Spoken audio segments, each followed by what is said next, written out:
السلام علیکم ورحمۃ اللہ وبرکاتہ۔ ہماری یوٹیوب چینل سے آن لائن عربی لکھنا، پڑھنا، بولنا سیکھیں۔ مثلاً نحو، صرف، ترکیب، انشاء، ترجمہ قرآن، حدیث وغیرہ سیکھیں۔ اس سے پہلے ہم نے مضاف، مضاف الیہ اور اس کی خبر کا بیان پڑھا تھا۔ آج کے سبق میں ہم جانیں گے مضاف کی صفت کا استعمال کیسے کرتے ہیں۔ بسم اللہ الرحمن الرحیم۔ مضاف و مضاف الیہ نیز موصوف صفت کے قواعد جان لینے کے بعد یہ سمجھیے کہ اگر کسی جملے میں مضاف کی صفت کا ذکر کرنا چاہیں تو اس کے لیے مندرجہ ذیل قواعد کا ملحوظ رکھنا ضروری ہے۔ قاعدہ نمبر 1 ہے مضاف کی صفت مضاف الیہ کے بعد آئے گی۔ پہلے لکھا جائے گا مضاف، پھر لکھا جائے گا مضاف الیہ، پھر اس کے بعد مضاف کی صفت لکھی جائے گی۔ صفت معرب باللام ہوگی، یعنی صفت میں الف لام لگے گا۔ وہ صفت اعراب میں تذکیر و تانیث یعنی مذکر اور مؤنث، واحد، تثنیہ، جمع میں مضاف کے تابع ہوگی۔ مضاف مذکر ہوگا تو اس کی صفت بھی مذکر ہوگی، مضاف مؤنث ہوگا تو اس کی صفت مؤنث ہوگی، اور مضاف واحد ہوگا تو صفت بھی واحد ہوگی، اور مضاف تثنیہ ہوگا تو صفت بھی تثنیہ ہوگی۔ مضاف جمع ہوگا تو صفت بھی جمع ہوگی۔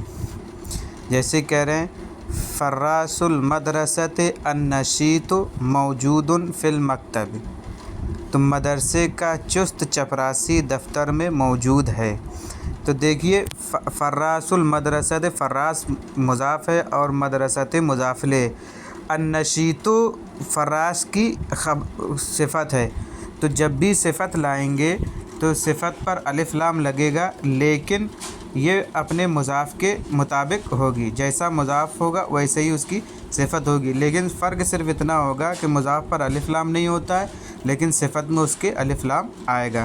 جیسے خادمۃ البیت النشیطۃ موجودۃ، گھر کی چست خادمہ موجود ہے۔ مذکورہ دونوں مثالوں میں سے پہلی مثال میں النشیط فراش مضاف کی صفت ہے جو مضاف الیہ کے بعد ہے، نیز معرفہ ہے یعنی الف لام ہے، اور معرفہ لانے کی وجہ یہ ہے کہ مضاف اضافت کی وجہ سے معرفہ ہو گیا ہے، اس لیے موصوف و صفت میں مطابقت کے لیے اس کی صفت کو بھی معرفہ ہونا ضروری ہے، اور اعراب تذکیر میں یعنی مذکر اور مؤنث ہونے میں دونوں میں مطابقت ہے۔ اسی طریقے سے دوسری مثال النشیط تانیث یعنی مؤنث ہونے کے لحاظ سے مضاف کے مطابق ہے، اور خبر چونکہ مضاف کے تابع ہوتی ہے اس لیے پہلی مثال میں خبر مذکر اور دوسری میں مؤنث ہے۔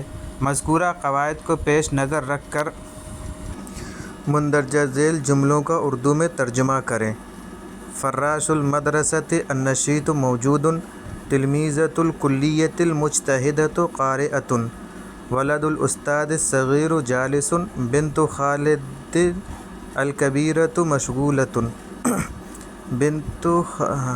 مجلۃ المدرسۃ العربیۃ جیدۃ، مقالۃ المجلۃ الجدیدۃ صعبۃ، مسجد المدینۃ الکبیر واسع، حجرۃ الاستاذ الواسعۃ منورۃ، بوابۃ المدرسۃ الرئیسیۃ مغلقۃ، بیت خالد الصغیر نظیف۔ مندرجہ ذیل جملوں کی عربی بنائیں۔ مسجد کا صدر دروازہ کھلا ہوا ہے، استاذ کا بڑا کمرہ صاف ستھرا ہے، طالب علم کا پرانا بستہ خوبصورت ہے، باغ کا چست مالی غائب ہے، لڑکے کی پرانی سائیکل عمدہ ہے، کمرے کی کشادہ کھڑکی کھلی ہوئی ہے، درسگاہ کی خوبصورت گھڑی بند ہے، کمرے کا نیا پنکھا چل رہا ہے، شہر کا پرانا قلعہ بڑا ہے، کتاب کا پہلا سبق آسان ہے۔ یہ تمام جملے بنا کر ہمارے واٹس ایپ میں کے ذریعے ہمیں سینڈ کر دیں تاکہ ہم چیک کر لیں، اور مزید جو کوئی بھی پڑھنا چاہے تو ہم آن لائن بھی پڑھاتے ہیں۔